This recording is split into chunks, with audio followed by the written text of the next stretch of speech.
lucky to survive. He isn't. Ball is hitting about a couple of inches from the top. এক calendar ইয়ারে 21 জন ক্রিকেটারের অবসর। এর আগে ক্রিকেট বিশ্ব দেখেনি, যা দেখল 2024 এই বছরে।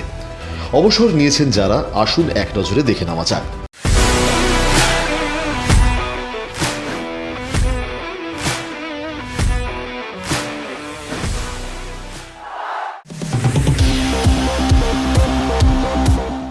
বিরাট কোহলি টি-20 বিশ্বকাপ জেতার পরই তিনি টি-20 থেকে অবসর নিয়েছেন।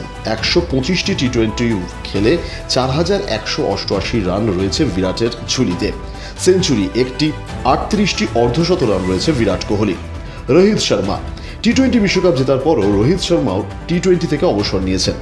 159টি টি-20 খেলে 4231 রান করেছেন রোহিত শর্মা। শতরান রয়েছে 5টি, অর্ধশতরান রয়েছে 32টি। এছাড়া টি-20 বিশ্বকাপ জেতার পরপরই টি-20 থেকে অবসর নেন রবীন্দ্র জাদেজা। হ্যাঁ, অলরাউন্ডার রবীন্দ্র জাদেজাও তিনি কিন্তু অবসর নিয়েছেন সব ধরনের ক্রিকেট থেকে। এর পাশাপাশি দীনেশ কার্তিকও অবসর নিয়েছেন। শিখর ধাওয়ান গত মাসে তিনি কিন্তু সব ধরনের ক্রিকেট থেকে অবসর নিয়েছেন। উল্লেখ্য 2013 চ্যাম্পিয়ন্স ট্রফিতে সর্বোচ্চ রান করেছিলেন শিখর ধাওয়ান। এরপর 2016 এশিয়া কাপ, 2015 বিশ্বকাপ, 2017 চ্যাম্পিয়ন্স ট্রফি, 2018 এশিয়া কাপে সর্বোচ্চ রানের করেছিলেন শিখর ধাওয়ান। টেস্ট ম্যাচে 7টি শতরান এবং ওয়ানডেতে 17টি শতরান রয়েছিল শিখর ধাওয়ানের। গত মাসে শিখর ধাওয়ান সব ধরনের ক্রিকেট থেকে, একেবারে আন্তর্জাতিক ক্রিকেট থেকে অবসর নিয়ে ফেলেন।